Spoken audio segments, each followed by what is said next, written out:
And welcome to episode 121 of the Board Game Barrage, all about the latest hotness and how to have fun with your friends even though you're losing. And in the red corner, hailing from parts unknown, he opts out of co-ops, he doesn't like it if he didn't win it, is Kellen. And in the green corner, fresh off the soccer field, brains of the operation, elaborator of Euros, we have Mark. What? And in the orange corner, hailing from South Africa, the eye candy, the voice of an angel, Neelan. That's me. And in the black corner, the man who carefully dissects your games with a chainsaw, the new black tank, the Walker. How are you doing, guys?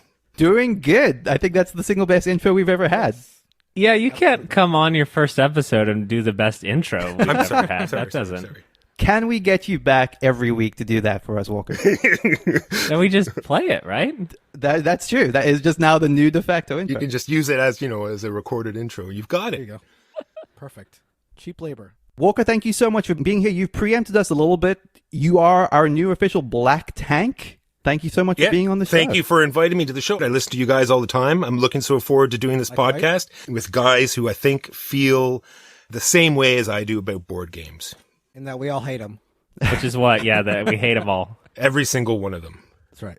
So, Walker, for those of us that may not know who you are, give us very quick, where in the world of board games can we find your work?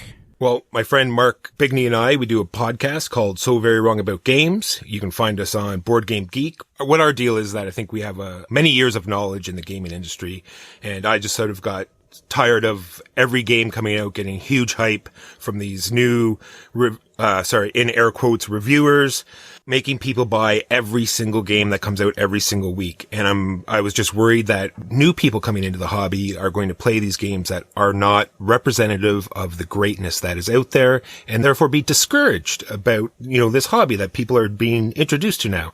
So I thought, now is the time to have another voice and rip these games apart and let people know, what they're really like and explain to people what good games are out there and which ones to try instead. Well, excellent. This is not a word of lie. All three of us love your podcast. So Very Wrong About Games is, as far as I'm concerned, one of the absolute essential podcasts in the industry. And you guys do a terrific job. So thank you so much for that. No problem. And I know, you're jesting a little bit and a little bit of puffery there, but the context of helping people spend money more effectively and not wasting money, I think is something that I felt like we bonded over at Chuck's last year. And just, I really do see that as something that's valuable and even kind within the hobby and for people. And so I know you were kind of making a joke, but honestly, that kind of is touching to me. I don't know how else to say it. So I'm glad that you're out there doing what you do.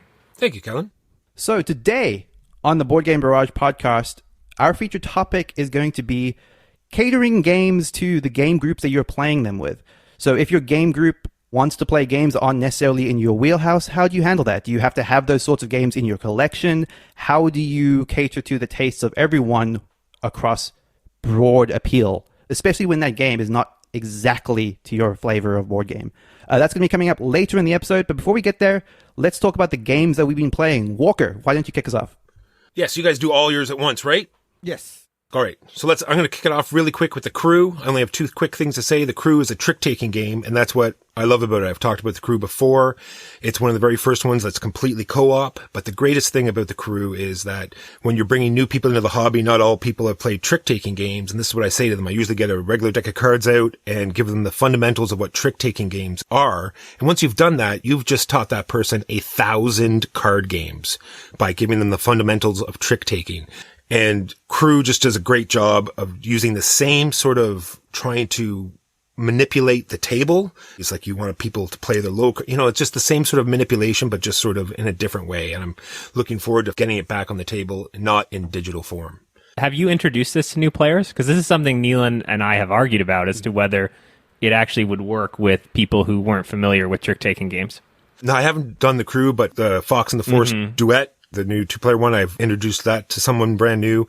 And you can see where they haven't got sort of the manipulation down yet, but it will come. After a while, they'll see that, they can get rid of some cards and when it doesn't matter and give you a chance to get rid of cards and or change the hand over type thing. Once they've played more, I think that type of game, it's all about experience. There's no way you're going to get it in the first play. The person you're talking about that you introduced Fox and Forrest to, had they had experience with trick-taking games, or were they new to No, card that was games? totally brand new. Okay, yeah. I think somebody who has experience with traditional trick-taking games would pick up on the crew relatively quickly, I think. Yeah, my question has been more of, if I knew that the 3 people or 2 people I was going to play this with had never played a trick-taking game before in their life, could I bridge that gap with the crew?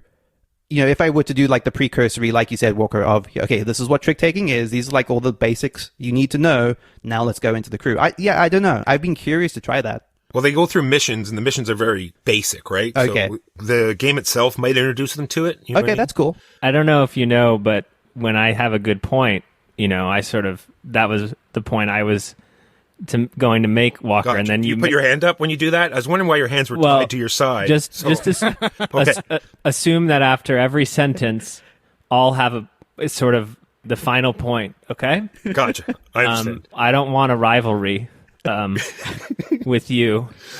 And that is the crew. Next up was Innovation. I played Innovation for the very first time. I know I played it a very long time ago when it's in sort of prototype form, but I think much like trick-taking games, the first game of Innovation is sort of a wash. You know, it's a lot of information right off the beginning, lots of symbology.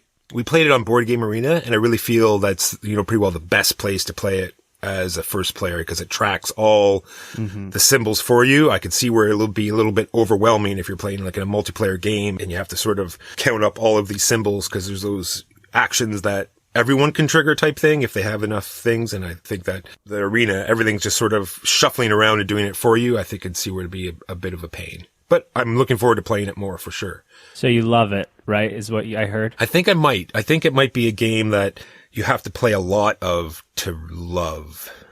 We're keeping track of the good things and the bad things that you say, and so that was an example of the good thing. But we'll cut this out. Gotcha. We have the best Mark named board game podcast editor, right, Walker? Right. It's true. And don't record that part. I'm super glad that you enjoyed Innovation. I'd love to play it on Board Game Arena with you, so let me know if you want to do that. I think Board Game Arena is great. It's a little hard asynchronously. I think it's better when you play real time because there's a lot of stuff that interrupts people's turns. Yeah. So that's one that I find I'd rather play kind of in the live mode, so to speak, of Board Game Arena. But I am impressed by how, you know, they've implemented like the rules for every single card in that game, and, you know, it's not a small feat to do something like that. So it's definitely an impressive way to play that. All right, next up I have Nemesis. On our last episode, we did a huge look back of Nemesis, and apparently we all hated it, and everything I said about it was negative. Like I said, I don't listen to my own episodes, so Mark must have edited out all the parts that I said were good. So I'm just going to talk about those parts now, you know, just so people don't think, you know, it was a terrible game. Like, don't get me wrong. I don't want to mislead anything here, but it's like a sort of a hidden role game, right? And Neelan, didn't you just get rid of the thing? Yeah, pretty recently. It's in that vein. Yeah, and I'm wondering, hidden role games like Secret Hitler or Avalon, things like that, they're very short. So, you know, you can take leaps and guesses, and if you're wrong, you know, it's bad, but another one's going to start in a minute. And I just don't think it works. And I think that's the same thing why you didn't like the thing. And it, like a game that lasts 2 or 3 hours, that sort of tension, or when they try to get that sort of tension the whole time, it just does not work. Yeah, I actually think the thing is sort of on the upper end of where I think that length is okay, because I think it clocks at about an hour 15, hour and a half.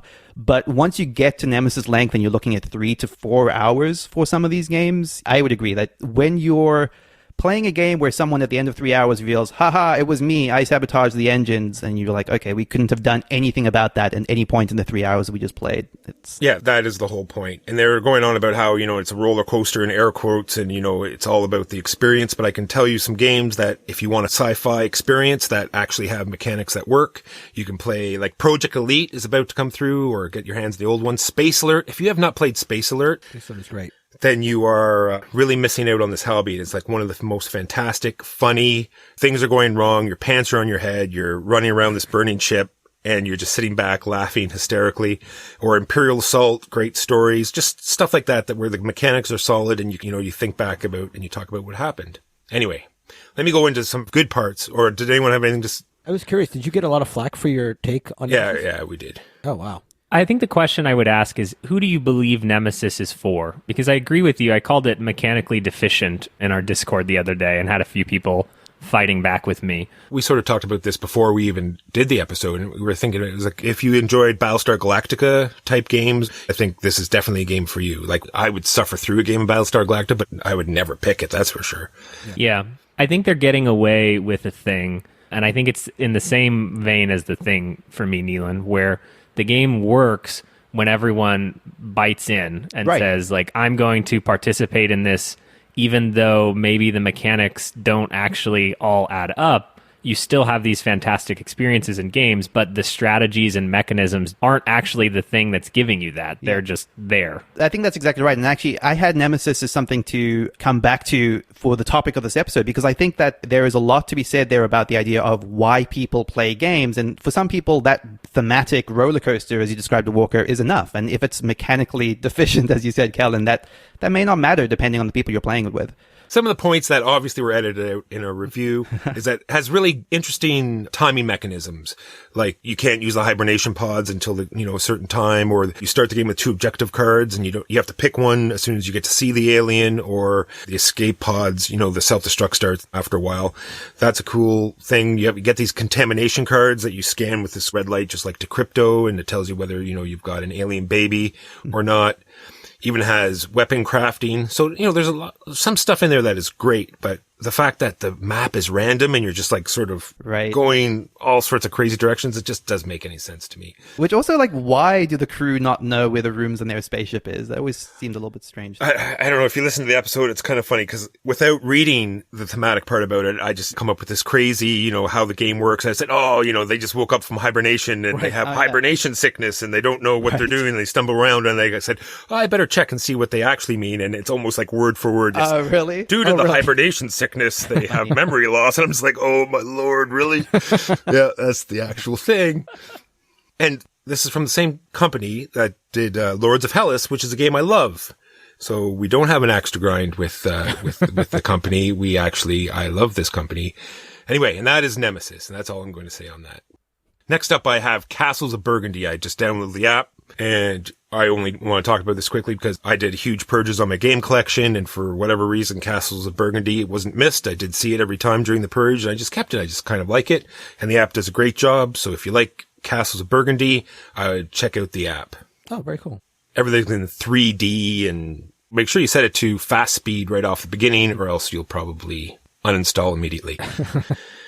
Next up is a really interesting game called Trieste, which is an actual 3-player only card game. It's much like Root the card game, whereas everyone has a very distinct deck and you're all trying to keep each other in check. Like, one person's the City Watch, one person's the Thieves, and the other person's the Merchant Guild. Everyone has their own objectives and different decks. And we only played it twice, but I'm looking forward to trying it out again. Yeah, I've been interested in this one for a little while. Every time I see it, it seems pretty appealing, but I just feel like obviously 3 players is such a specific player count that unless you know that exactly the 2 people you're going to play with, it feels a tough one to get to the table. How long does that one run? Not very long at all. It had I think it was a 30-card deck, and we only got through it once because some of the objectives, much like the game I'm about to talk about, sometimes it can get away on you, right? If everyone's not keeping each other in check and you concentrate on one person, the other person has free reign, and then they get such a head start that you can't catch them type thing. Yeah. I think you're just making up games at this point to outclass us, because I've never heard of this. So probably. Being truthful, this is one that I had never heard of before. I said, okay, I have a window. What are we going to play? And he typed in Trieste, and I also searched that up. It's like, okay, how do we play? Cool. All right. Last but not least, Watergate. It is a 2-player only. I have to tell you that this is a theme that is painful to me, that it's so boring. Cold War and Nixon, it's like... Disagree. There's a how to play video, and I literally made it 43 seconds in where I just had to pause it, and it is painful to me. But anyway, that being said, it's a game that you really need to know all of the cards, because it's going to swing both ways. Like, there's this momentum track and you're moving this evidence back and forth. And then once you've played all your cards, wherever this evidence and momentum and initiative is who's going to win. And then you place them on the board and you're blocking off paths. And it's a very interesting deck manipulation because you can play your cards for two different things, either moving all these tokens up or down, or they all have an ability. And if the ability is an event, then you're getting it out of your deck, and they're usually the ones that have the biggest shift on the scale. Right. From the one play I had, I don't even know if that's even going to be an issue because we got through the game with only going through the deck once. So I'm wondering if you even have to worry about it because I didn't gamble enough I was worried about losing those cards. I didn't gamble enough and the game ended awful quickly. Which side has the hibernation sickness in this game? Probably Nixon Nixon. administration. Because he's like trying to wake himself up all the time. But Kellen, here's your gem right here. Retheme for Watergate. Are you ready? Okay, I'm ready. I like it. All right. So when the trainer throws the Pokeball to catch a wild Pokemon, no one is aware of the battle that takes place inside that Pokeball, right?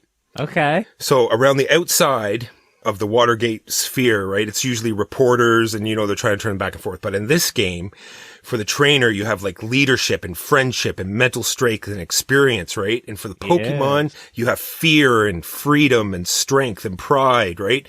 And you're trying to move these tracks up and you're trying to catch that Pokemon and you're trying to win the battle to make that Pokemon yours.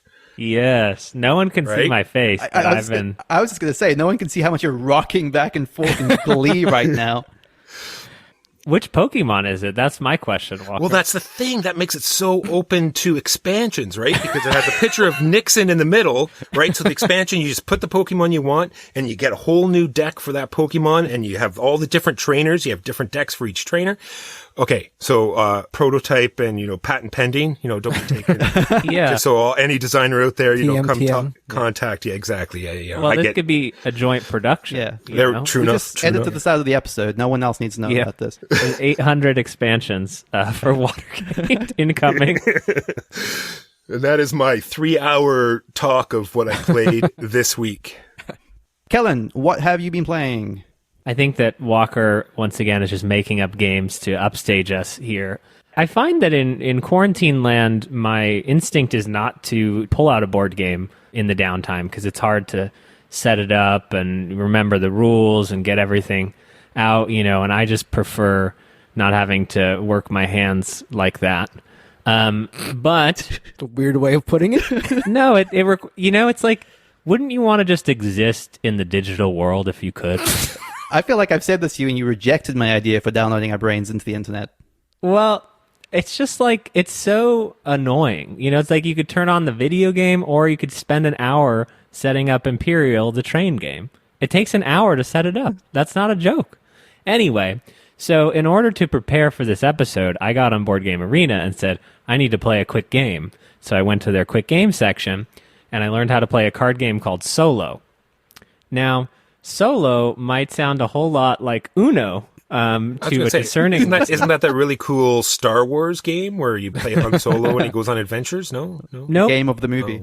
It took me about half a round into the game to realize it was, in fact, an Uno variant with real-time component. And what I will say that's interesting about Solo is that this game has the mechanism where you have to, if a red 6 is out there and anyone else has a red 6, you can try to play it onto the pile out of turn order. And so Board Game Arena recreates that, where whoever plays it first, that card gets to go out, which is straight absurdity. And then in addition, you have to call solo when you only have one card in your hand. So I was getting down to one card and then drawing two for some reason, and I finally realized after about 2 games that I was being penalized for hitting the call solo button after I got down to one card. You actually have to, before you play your second to last card, push the call solo button to call solo. And so I actually do find, I mean, the game is straight garbage, but I do find that concept interesting, right? It's got 2 adaptations of real life stuff, which is you have to call solo or you get penalized, and you can play out of turn, and it tries to adapt it faithfully. I will say it's not how I would recommend people use Board Game Arena, but that was my board game of the week, Solo. I am a premier board game critic. I'm glad having me on the show has inspired you to put in the effort. Thank you. That does make me curious, though, like however many other games with like real-time elements there are on Board Game Arena, like in the most awkward implementation possible. I'd be very curious to find out like what the weirdest game on BGA is. I mean, it's absurd. It's like literally like before you play your second to last card, you're like, I'm calling Uno. Right. But in this case, it's solo. It doesn't anyway. Don't even look it up, anyone, please. Are there any other real-time games on Tabletopia or Tabletop Simulator? Yeah, so Tabletop Simulator does them. I'm not sure about Tabletopia, but because a lot of Tabletop Simulator is basically just like a physics simulation a lot of the time, depending on how it's implemented. So you can do, like, there's a Crokinole. Okay. I'm trying to convince some people to try some dexterity games on Tabletop Simulator. It's bizarre, but it's there. It's like the second that Neelan played a card before me, I would hit the flip the table button in Tabletop Simulator. It's like, nope, bye-bye. So, okay, I have been playing a game called... There was a pause there that no one will hear, but it was Neelan going, wait, you're actually done, Kellen? Oh, yeah, well, yeah. Other Exactly. board game. So you have more to say about board games there? Okay, you're done? Okay, good. I mentioned this very briefly last week. I've been playing Renegade. Renegade is a cooperative game that from what I can tell, is actually mostly designed to be a solo experience. I don't have much experience with the designer Richard Willikins, but I guess he's mostly known as a solo game designer. Renegade was recommended to me as being something in the vein of Mage Knight. What I now realize that means is that it shares the same deck building / card puzzle component that Mage Knight has. So if you're familiar with Mage Knight, a lot of what that game boils down to is, okay, I have cards for movement, I have cards for attack. How can I best combine and utilize these cards to do all the actions I want to do? And normally there are ways to sort of use cards for other actions at a reduced efficiency rate. So in Mage Knight, you can discard any card to use 1 point of movement, say, or 1 point of attack. So Renegade works in kind of a similar way in that you have a board where it sort of represents a virtual space, kind of very the Matrix, very, very Netrunner, especially even in aesthetic, where you are moving between servers trying to accomplish specific objectives. Now, those objectives are randomized because the way it works is you get 3 different difficulty, what are called countermeasure cards. And these are just goals. So the first goal might be, okay, you need to set up an uplink on each of these servers. The second goal might be you now need to turn one of those uplinks into I don't know the names of them, a neural net. And then the third goal might be something completely different to that. But all of those cards are randomized, so they don't form a specific campaign. They're just disconnected from each other. So sometimes they coalesce in interesting ways, a lot of times they don't. But what this lends to is that you get, in every turn, a very specific puzzle that you're trying to solve. And you're trying to do that using the cards in your hand. So you'll draw 5 cards, and those will have symbols for movement, or pushing tokens out of the way, or initiating attacks, or creating new tokens in your board. And it's how you combine those cards in interesting ways in order to solve the specific puzzle you're trying to do in the round. I think the best... What kind of things can you hack, Neelan? You can hack all of the servers. You're just basically like tapping on all those keyboards constantly. Area 51, exactly. Statue of Liberty, NATCO. It's great. Perfect. It's a game that sort of leans into that ridiculousness, actually. And Kellen, you're going to love this because it's one of those games where, like in Netrunner, is just filled with all of this made-up jargon. So there are 5 colored boards that represent the servers, and each of them has a unique name. Instead of just being the purple board, the green board, the red board, the yellow board, there's like faith and justice and freedom. And the thing is, the game does its best to like refer to them throughout the game. The rules in the rule book have like names attached to them. So the rule text will say like, shuffling. You cannot carry 2 tokens of the same color. And it's like, what is shuffling? And then nowhere, anywhere else in the game does it refer to this keyword shuffling. That's just what they decided to label their rule text with. It's so bizarre. They invent like little terminology for stuff that never resurfaces again. It's crazy. But I give them like all the credit for like trying to lean really, really, really hard into this game. But often throughout the game, I'm just referring to purple tokens and red tokens and purple servers because it's you just need more faith. Exactly. Is what I heard. You gotta have it. I think a good example of the sort of puzzle you're doing this is one of the cards is like, replicate the same array of tokens on 2 different servers. So it's kind of like, okay, if I shift this one to here, it will match up to this one. But then there's also like these sparks, which are like the enemy tokens, the bad tokens that are also moving around the board and sort of fighting you off. It's pretty clever. I don't think it really captures what I was looking for from Mage Knight in that it's not a game about going around Heroes of Might and Magic style, getting people, leveling up, but it's a pretty cool puzzle game. I think it works especially well at solo. I don't even think I feel that strongly about wanting to play it as a multiplayer cooperative game, to be perfectly honest. And interesting enough, I also played this on a mix of the physical game, which I have, and Tabletop Simulator. And although it works fairly well in Tabletop Simulator, there's something that's still awkward about just that. Wait, you have the game in your house, Yeah. I'm confused also. and then you got on Tabletop Simulator to play it by yourself? Well, because honestly, the reason I did this is because there's like this. Do I want to spend like half an hour to set up this game? Not that long to set it up. It doesn't take that long to set up. But where I could just jump into Tabletop Simulator and it's there in order to have a lot of that stuff taken care of. And I didn't, it's not the sort of game where the manipulation of the components is that, what's the word? Is that fiddly compared to taxing on our dexterous hands. Exactly. No. Elon, why are you explaining this to me? We've already made an alliance earlier in the episode. And plus, if you want to like ditch the game, you don't have to worry about cleaning it up. You just go click. That's exactly it. Like, I think getting rid of setup and getting rid of cleanup is such a big appeal for a game. There are games that are tedious to play on Tabletop Simulator, but this isn't one of them. And it being a game that is not mine, I will have to give back at some point. It's like, okay, I could get used to playing this on Tabletopia or Tabletop Simulator. It's like, I can imagine the like sad picture where he's in VR playing it. He's got the PlayStation VR headset on and the game is set up on his table behind him, like crying, but he's there like doing the save game. That's exactly awesome. it, yeah. And also, like, if I wanted to embrace the theme of getting into the digital world, then this, the best way to go about it. Like, it being a physical game just didn't seem like it was cutting it. I want to play more of this. It has increasing difficulty modes, which I want to dive into. It's pretty clever, and I'm pretty keen to go back to it and sort of dive into it a bit more. It's the most elaborate solo game that I've played in recent times, at least. It's neat. That is Renegade by Richard Wilkins. By Renegade.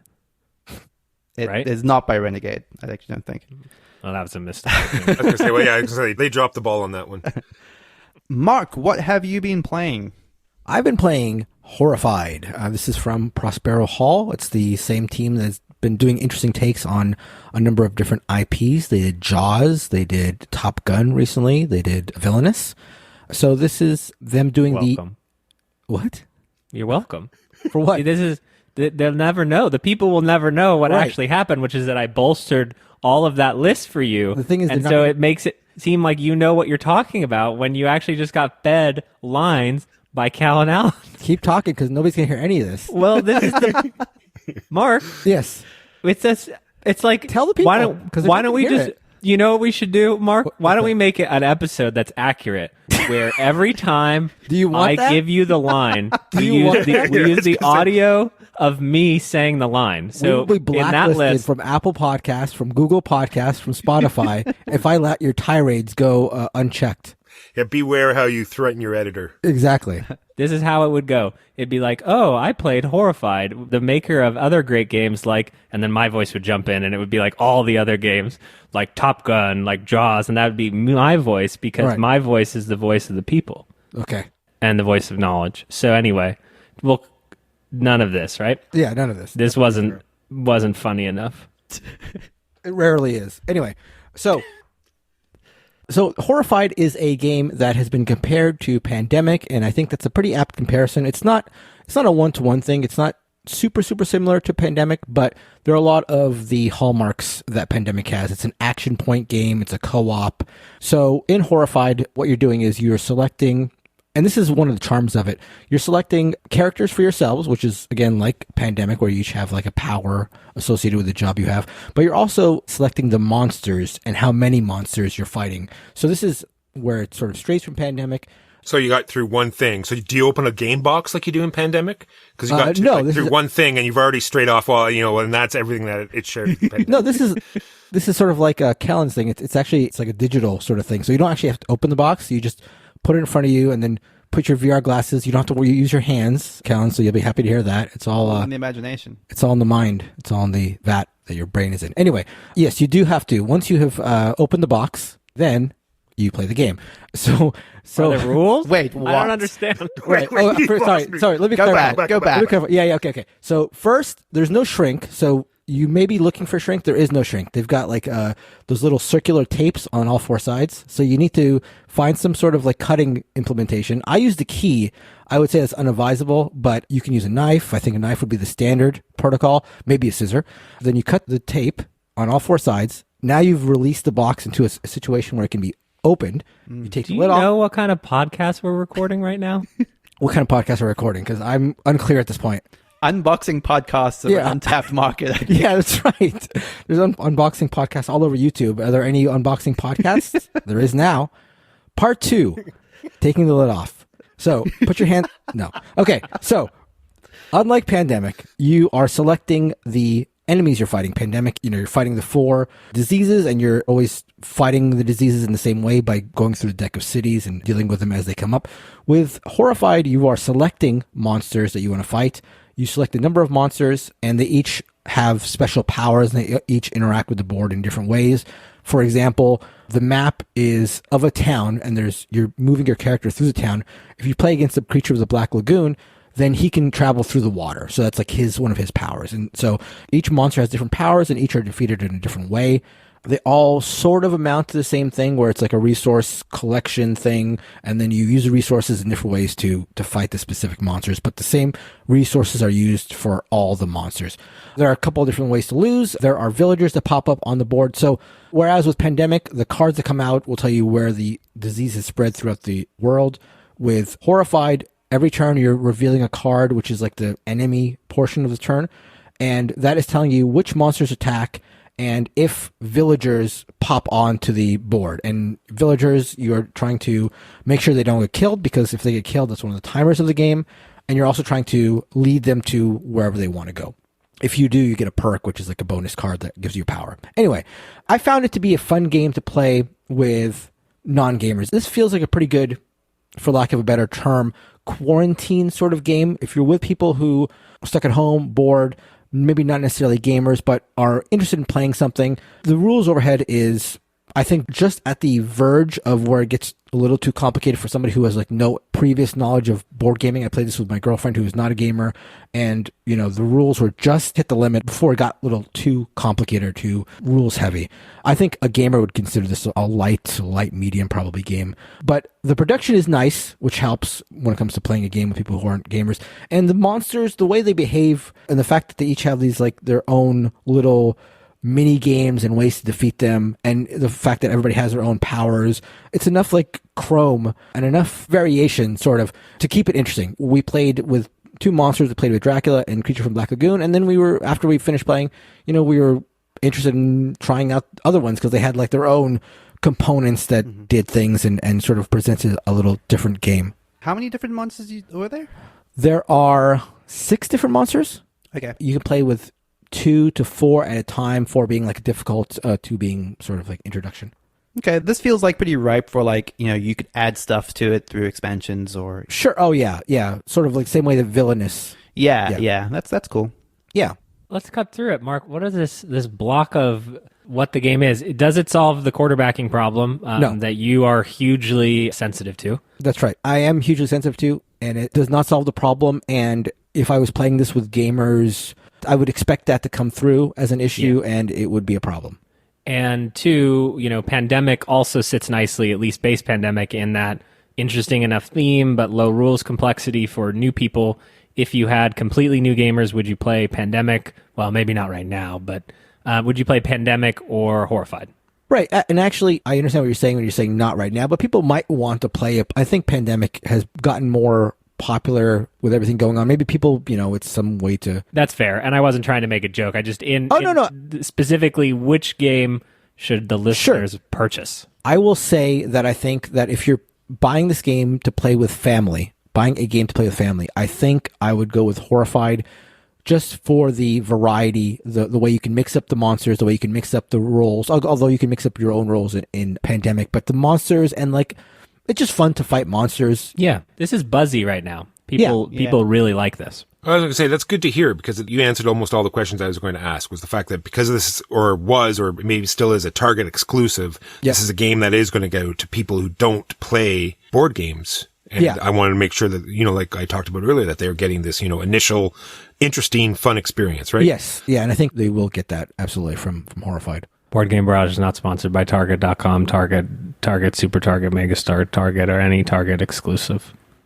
I can't believe you guys lost that. Like, seriously, that was like... I know, that's such a cash cow. We were a trailblazer for podcasts like yours, right? About maybe we could get Walmart, you know? That's what you guys were thinking. Yeah, shoot for the stars, man. That's what it's all about. So that is Horrified by Prospero Hall. So let's move into our feature topic. This week, we're going to be talking about catering games to your game group. What that means in terms of games you own, games you have in your collection, whether you should be buying or acquiring games that don't necessarily appeal to you, but people in your game group or people that you play games a lot with really do want to play. Like, what is the right balance of games that aren't necessarily for you, but are good faith purchases for your group?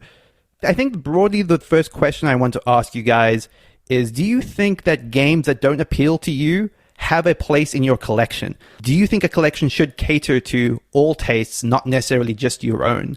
Walker, why don't you kick us off? This is going to be mostly for that. If in your group, you're that one person that buys all the games, if you're like that one person that, you know, just shows up and uses other people's games because you're selfish and mean and don't care that, you know, that one person is using all of their money to give you fun, then it doesn't really matter. And we don't want you listening anyway. Get out of here. Get off. Like, seriously, stop.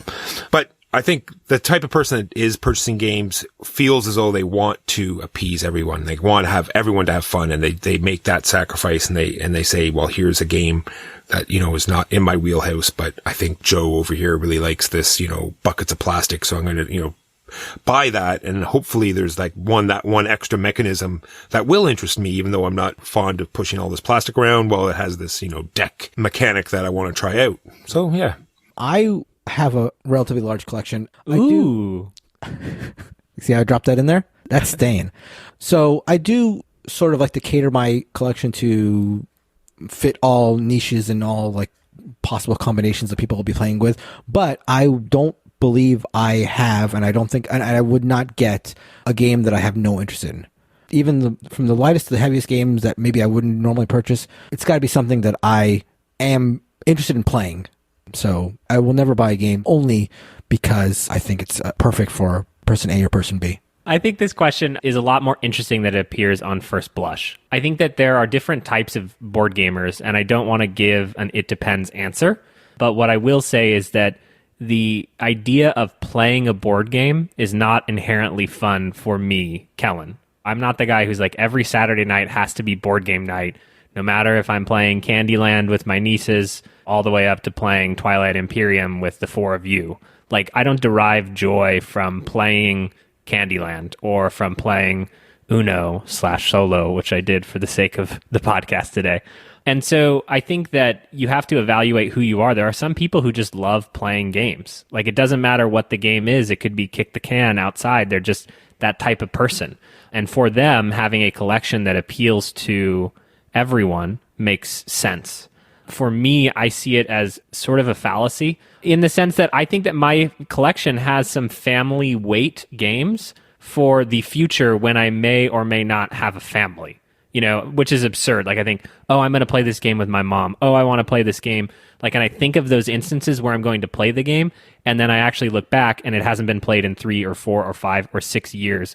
And I think that that's a silly way to think about it. And I think that I'm actively trying to figure that out for myself. I was interested in what Neelan had to say, because I think out of the three of you, doesn't he have the smallest collection? I think that's probably true. I think as someone that is trying to keep my collection under 100 games, I think I sometimes end up having to do this evaluation of, am I keeping this game for a specific person, a specific group of people, that sort of thing. And that happens pretty often. You have your own little secret group, don't you, of like newer players that you have, exactly, so you can occasionally win once in a while? Isn't that exactly. When I feel like, yeah, exactly. If I'm struggling against a game, I just keep reminding myself, you know, tomorrow I'm playing against worse people. And well, at least you've called the other game group, this other game group that you've hidden from us, the worst people. So I'll take that. Yeah, I mean that's clear. The Black Tank has gotten right to one of our pain points, which I love, which is I for 3 years now have been trying to get invited to this game group, right? And the context of it is I go, it'd be fun to play that game, and Neelan always goes, oh, you wouldn't like playing with me. You know, that's the nice way of saying, Kellen, you're an They don't want to play with you. The real context is this was like don't. There's no context. No, I know the context. Context is I like pony noobs and I want to dance around the table and win a game. That's exactly it. This game group was born out of like basically non-gamers who I work with, who are mostly video gamers, and like kind of like trying to satisfy a different taste there. We fell into Rising Sun really, really hard over the last, since release basically. And I think a large part of the appeal for that is as people who are 3D artists, they see the 3D sculpts, they see the miniatures, they see the big figurines on the table, and there's a visual appeal there. I think games that have strong visual appeal really work well with that group, which means that typically more sorts of like Ameritrashy type games are close to their fit. So I'm very excited to play Mansions of Madness, for example, with them, which, is actually not a great example for this topic because it's a game I think I would like.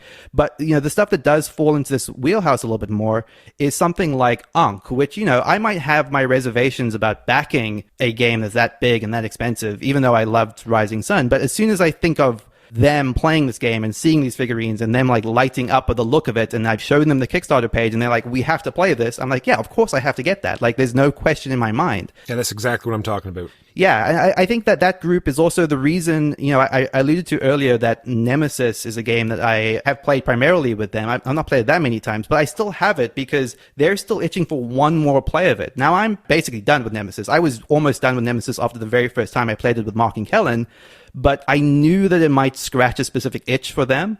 So like that gives me pleasure to see that there are people that will be enjoying a game that they've not experienced anything like before. I think that if there's two barometers here, right? Well, no, there's one. How does a thermometer work? It's one thing, right? When things get hot, it goes up. Okay, that's good. It's like, I think that people, and I want you to agree or disagree. It's not a hot question, just agree or disagree. I think that people should choose games for their collection to fill a wide variety of niches, as in the 30-minute game that a lot of people could play and the 4-hour game for two, and you should fill in that range as opposed to building a collection for specific players or people in your life. I would lean on the former rather than the latter. I disagree because like I have specific people that I am presently playing games with. I can always trade out those games if I need to satisfy specific niches later in my life. But the reality is like this person loves this game. I'm going to hold into that game for them. What if you move? Well, then obviously that becomes a different evaluation. And like I would probably trade out those games and get ones that I would appeal to the new people I'm playing with. We've spoken about this idea of a collection, evolving to cater to your life, to your lifestyle. And I think this is exactly part of that. So how does Mark's lifestyle fit into this? What is he's evolved into having a large collection. Yeah, Neelan, how's that affect me? For his many, many, many friends. That's right. Wait, what? Oh, that is sort of the natural. Yeah, exactly. Damn it. I'm really curious about Walker. So you mentioned you've culled your collection. What percentage, like, did you cut it in half, or like roughly, do you know how much of a about 75%. I sold 200 games. Wow. So how does that change your mindset as far as purchasing new games? I know you mentioned that part of the reason was you were the person who'd supply all the games before, and now that is not as much the case. But how has your reduced collection sort of changed the way you acquire games? It's totally different for me now. Like before, it was like for my Saturday night group, I'd like think about what games to get. It would be like the Risk, all the, 500 different variations of Risk and those type of games. And yeah, because I know they like conflict and moving plastic around, and I was fine with that too. But now I'm just buying anything and everything that is the opposite of what I just said. I mean, like things that interest me only now. Yeah. Just because of the podcast and I want to be able to talk about things, and there's so much of a bigger influx that I'm always able to find one or two things that they'll enjoy anyway. Did you find changing your mindset, even though it sounds like you're in a more attractive mindset, you're doing things for you more now in terms of purchasing, did you find that a difficult switch to make though? Or do you maybe still find it where you have trouble just acquiring the games that you like? Do you see yourself straying at all or anything like that? And was there any No, not so much. It was more difficult getting rid of like some of the old classics and stuff. Like there's just so much stuff that you always have fond memories of certain games, and it was just sort of like just herd it all out the door type thing. Yeah. Things that people don't have, and just things that you were proud of, and then you just sort of close your eyes and out it all went type. Yeah. Mm-hmm. Yeah. Did you Marie Kondo them and say thank you as you threw them in the dumpster? Yes, I did. There was no dumpster. Thankfully. Was there any dumpster? No. No, there was a few dumpster. Like the first batch of 100, not the whole 100, but a lot of these games, there was an old historical wargaming group here in Kingston. And then when they folded, they just said, we don't want these anymore. And like all these other games, like people just sort of dropped off on the doorstep as long with, the 500 boxes of miniatures that I have. It's people just, I'm moving. I don't want to move with this. Take this, Right. So anyway, that being said, I'm not going to go through games and count 5,000 chits. So if it didn't look as though it had what it needed, then yeah, it just went into the recycling. Yeah. So I want to get specific for a second here. Do any of you guys have like specific games that you can think of recently or in the past that you've only hang on to because of other people in your game group? So a couple of the games that I held on to for a long time and have finally been able to get rid of, and I'm working to reduce my collection by about 50% right now, include like Mission Red Planet, which everyone talks about as El Grande, but a little shorter and a little zanier, and I just bounced off of it personally. But I was always like, well, this is such a good 1 hour area control-y game that people are going to enjoy, so I'll keep it around so that we could maybe play it. And then, 2 years later, I look up and it's still sitting there, and I'm like, why do I still have this in my closet? Other games similar to that, Clask. Clask is a dexterity game that takes up a ton of space. And I'm just like, I don't like this that much. What I actually did with this is I was leaving it at my offices. So every new job I got, I would just bring it to the office, and people would play it for like 15 minutes, and then I would just leave it there. But I finally was like, okay, I need to get rid of this as opposed to just keeping it in the collection. And I think another quintessential example, Potion Explosion, is that Candy Crush has the marbles. I don't really enjoy the game, but like I know other people go, ooh, marbles, and they like picking it up and moving things around, but the game takes too long. And it's like I had it and I was like, this is perfect. It's going to sit on my shelf, and then it just sits there. A couple of games that I have that fit that bill. Unusual Suspects. This is a game that I sort of keep for the ease of teaching the large player count, and it also sort of scratches that Cards Casual Against racism. I was going to say that racism. I was going to say Cards Against Humanity itch. I want to make it clear this is a game that I would never volunteer to play, but I don't know. You want to get a little risque, and I would never have friends that played it that were casually racist, but it sort of has that, after dark feel to it. And so if you're playing with people who are not really comfortable with board games and want to play something like Cards Against Humanity, but you don't want to play Cards Against Humanity, then I think Unusual Suspects works for that. A couple other games, Sushi Go, which is a game that I still love. I wouldn't volunteer it, I don't think, anymore, but it's a game that I've had a lot of success bringing out with people who are not, again, into board games. And it's a game like Splendor. I played Splendor for the first time in a while last week. And, just the smoothness of it, how comfortable I feel playing it is sort of like a warm blanket. Like Sushi Go, I can break it out, teach it in 5 minutes, and just playing it feels very natural to me. And another game is Mord Im Orosa. I don't know if you guys have played this. Okay, yeah. So the Sound Tower game, is that the right one? Yeah, exactly. So this is a game, again, that I usually wouldn't volunteer as a game that I wanted to play, but I keep it because it's a listening game. Listening is the main mechanic. So it's, again, one of those, like, it's like a splashy sort of game. It's a game that you do is like, hey, have you guys ever played a game where you need to listen? And then you break out Mord Im Orosa. And so that's another game that I think fits that bill. I like that idea of games that are like doing something that just no other board games do, because I always love that moment of, like you just described, like, have you ever played a listening game? And then you break out this like under like a cloth. Like, to be honest, whenever I introduce that game, I usually don't mention the listening thing until the very end. Like, I'll build a tower and I'll like put the pieces out, and then I'll explain as much of the rules as I can without having to mention the listening. And then when somebody says, but how do we do that? And I say, aha, you listen for it. So I can't.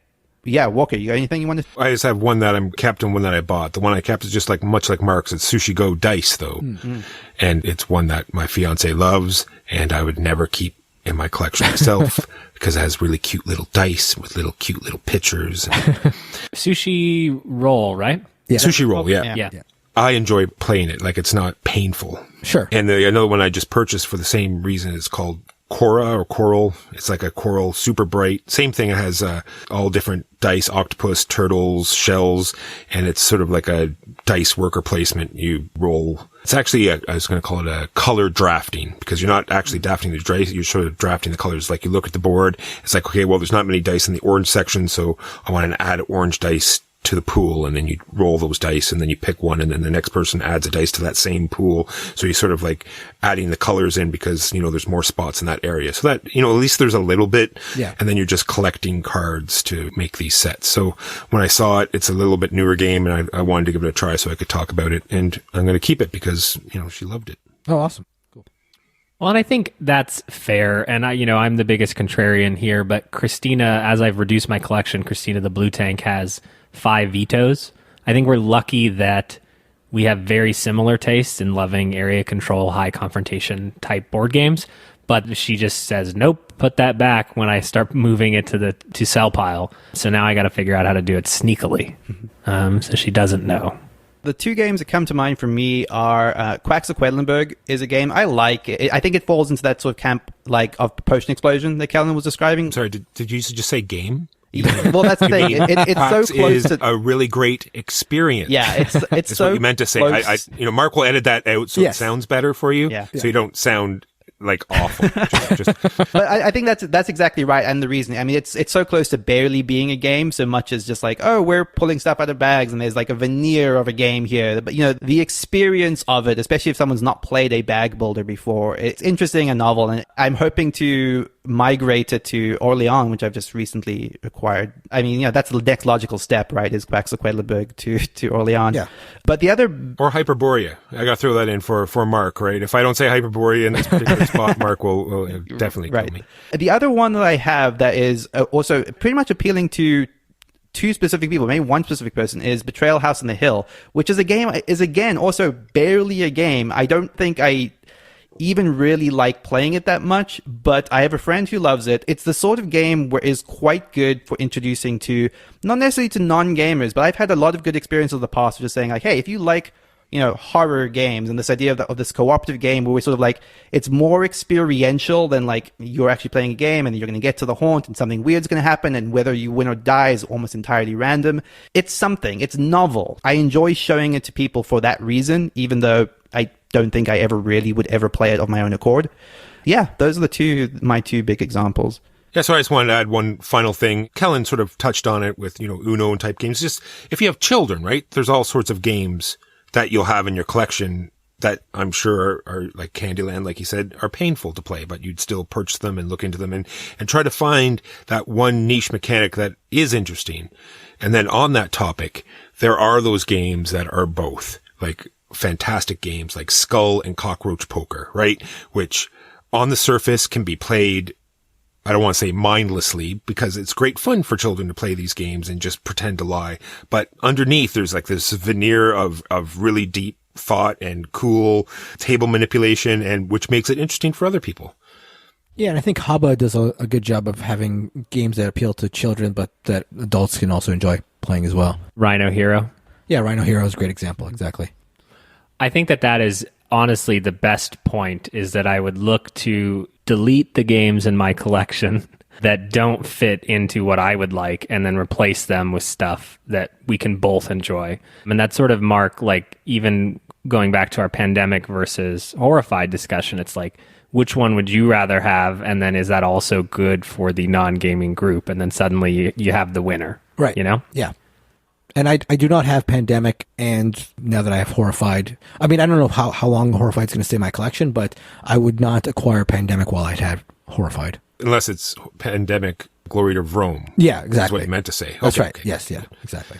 I think in general, I also feel like not all dexterity games, like I think there are some that are quite, skill heavy in the realm of like something like Crokinole, but I feel like a lot of the times the appeal of a dexterity game for me in something like a Riff Raff or a Men at Work is just that visual, I want to show you this is a little bit of a gimmick, I'm not necessarily going to hang on to it, but it has like a visual cachet to it that you just want to, you want to show people often more than you want to play them. So I think that's going to do it for this topic, and that's going to do it for the episode. Thank you all so much for being here. Walker, we cannot thank you enough for joining us on this episode. Can't thank you enough for inviting me. Absolute pleasure. Thank you so much for being here. Thank you, as always, to all of you, our listeners. Please reach out to us on all of our social media. You can find us on Twitter. You can find us on Facebook. You can come chat to us on our Discord at boardgamebarrage.com/Discord. Yeah, that's a fun place to sort of hang out with us, ask us questions, talk about the show, or just talk about board games in general. We're there hanging out, talking at almost all hours of the day. I know that Mark has made an appearance on our Discord, He but did. the better half has not. Walker? Wow. No, I did. I joined up before on your Discord. Oh, did you? Just didn't- Stealth. Yeah. You guys sent me a couple messages. You probably just didn't realize it was me. You're hiding in our Discord? Interesting. I am. I'm He's everywhere. trolling your Discord. We're gonna have to a little spy action. That's right. That's where I get all my good topic ideas. Pick those Oh, out. God, you're come to the wrong place. Yeah, well, notice we invited you after voting closed for best podcast on Board Game Geek. So No, that was the other way around. You gave me the dates, and I made sure I picked the one that was after voting. That's funny. Good point. But yeah, I think just another plug to So Very Wrong About Absolutely. Games. You should definitely check out the podcast. It's one of, I think, 3 that I listen to religiously. So Yeah, absolutely. Fantastic podcast. And you guys are releasing every week as well. And Walker, yeah, just correct me if I'm wrong. Like, you guys are just on your regular schedule throughout all of this pandemic, right? That's correct. Yeah, you guys are releasing every week, and there's plenty to listen to, like, if you're stuck at home. So we'll give you the black tank image file so you can replace the logo, with just Yeah, I'll superimpose it like right in the middle. It'll be great. Marble. it'll be perfect. Bam! So thank you all for listening. Thank you to Heart Society for our intro and outro music, What's in Your Mind, Kid? And we will see you all next week. Goodbye. Bye. Peace! Bye. Oh, we got a piece. That's awesome. We got Great. a piece. Yes. It's We've made official. it. We've made it. Yeah. And we have the best Mark-based board game podcast editor. Mark named board game themed. Though, Mark, for a while there, I was concerned you didn't know we were on a board game podcast. What? So, I was worried for a while there that he well, was because you were talking about the box for like an hour. This is a morning record. Why was I talking about... You're off your game. You're only good at night. I don't know. You're talking about opening a box for 5 minutes. Kellen, I have a clip reel of all your worst moments. So Well, no, you don't. Careful. Oh my God, I love this. Careful Stupid where you episode. tread. Patreon No. only. No. I don't. The Kellen outtakes. Walker, do you see the fear in his eyes, though, when I mentioned that? I know You see what I'm exactly, saying? but it's like, oh, I upset the editors. Yeah, that's right. And don't you edit it. I'm hot. I'm ready. I want you to save me from myself, baby. Mark, what have you been playing? So I've been playing Horrified by Prospero Hall, those designers that have come up with a lot of interesting takes on IP recently. They did Jaws and Top Gun, and you can find a lot of their stuff at Is Villainous theirs as well? Villainous. I'm not sure about Villainous. I think Villainous might be. Vanillis is USAopoly, isn't it? I'm not sure. The op? I was going to say, excuse me. Excuse me. We can't. That's the worst. I'm looking it up now. I'm sorry. This is a bad anecdote. It is Prospero Hall. Okay. Oh, so yeah, okay. So It might be a they- different publisher because it's Ravensburger. Right, that's right. Yeah. I think, and I'm not. What's the word for when you're also doing the behavior that you're commenting on? Psychopath? Hypocrite? Yeah, and there's a smarter word, but we can use hypocrite. Nealon can supply the dumb words. But